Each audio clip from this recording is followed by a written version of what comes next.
Are you that person who leaps at the opportunity to take a free class or scour YouTube looking for instructional videos on obscure topics?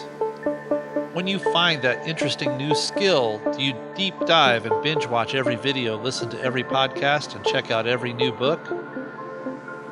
Have you ever felt regret for dropping a pursuit of learning that you explored in your 20s but now would love to try again, but you don't know where to start?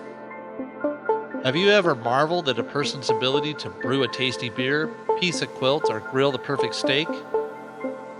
If so, then this podcast is for you.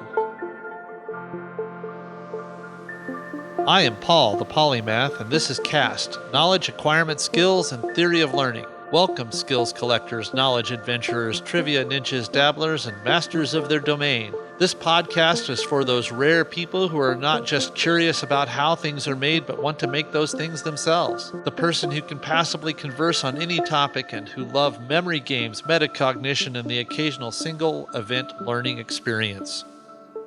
This week's episode answers the question, what is a polymath? Polymaths are individuals who have a wide range of interests and expertise in multiple fields. Polymaths are known for their insatiable thirst for knowledge, their ability to see connections and patterns between seemingly disparate fields, and their ability to bring new insights and solutions to complex problems. What is the difference between the polymath and the classic idea of the Renaissance man? Well, besides the old sexist term, polymath is not necessarily a pioneer in multiple fields.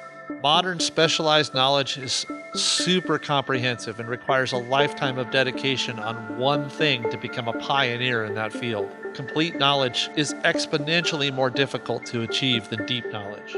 But becoming a polymath is not just about having a broad range of knowledge. It's also about developing a deep understanding of each subject you study and investing time and effort to mastering your skill. Polymaths are not afraid to put in the hard work and time required to become an expert in one of the fields.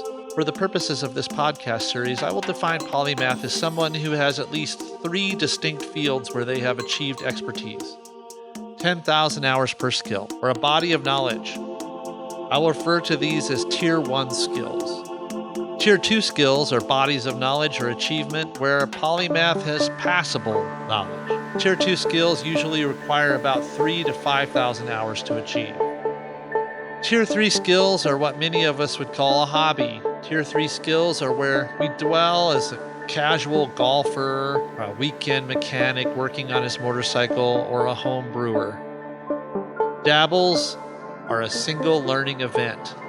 Please check out episode 1 of this series where I outlined what a dabble is exactly and the benefits of dabbling as a part of polymathematic studies.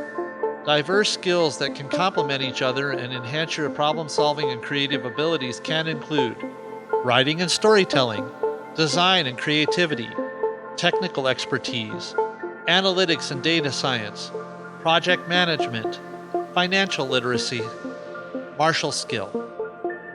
Having a diverse set of skills allows you to approach challenges from multiple angles and bring unique perspectives to those things. Let's take a look at some of the most famous polymaths throughout history and see what we can learn from their experiences. First up, Leonardo da Vinci, a true master of many trades.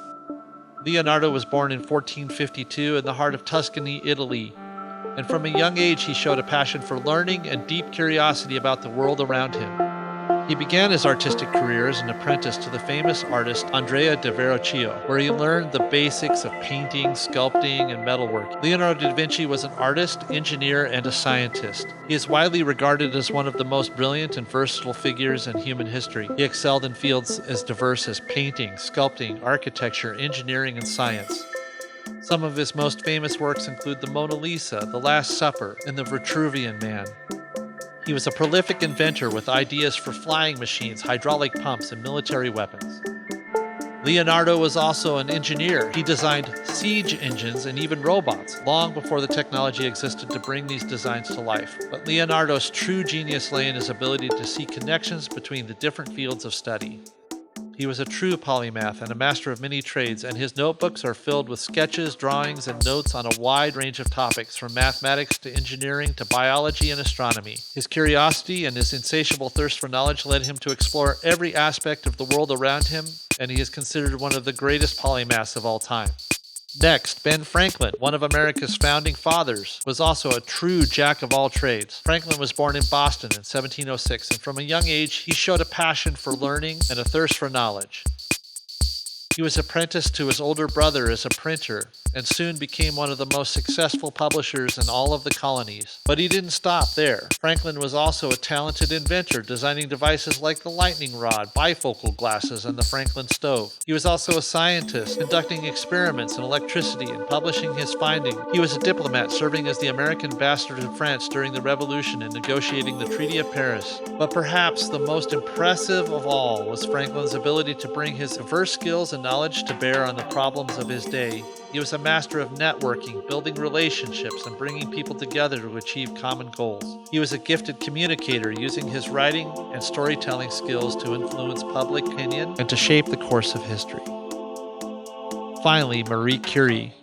Marie Curie was a Polish-born physicist and chemist who lived in the late 19th and early 20th centuries. She is best known for her pioneering work in radioactivity and her discovery of the two elements polonium and radium.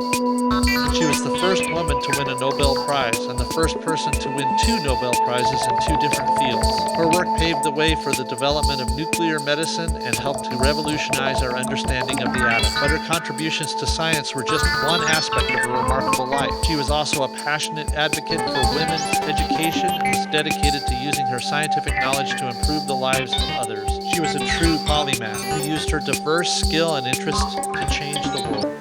Note that each of these 3 examples had 3 Tier 1 bodies of knowledge. They remind us of the importance of being curious, learning new things, and pursuing our passions. Their lives serve as a testament to the power of the human mind and the limitless possibilities of what we can achieve if we set our goals high and seek learning. Are you a polymath? Whether you're just starting out on your journey of discovery, you are well on your way. Remember that all of the world is full of opportunities for you to explore, and that the possibilities for learning and growing are endless. Keep learning, keep growing, and keep discovering the world around you. That is what being a polymath is all about.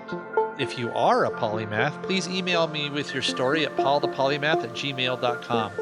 Please use the word polymath right in the subject line, and I might ask you to join me for a follow-up interview on the show.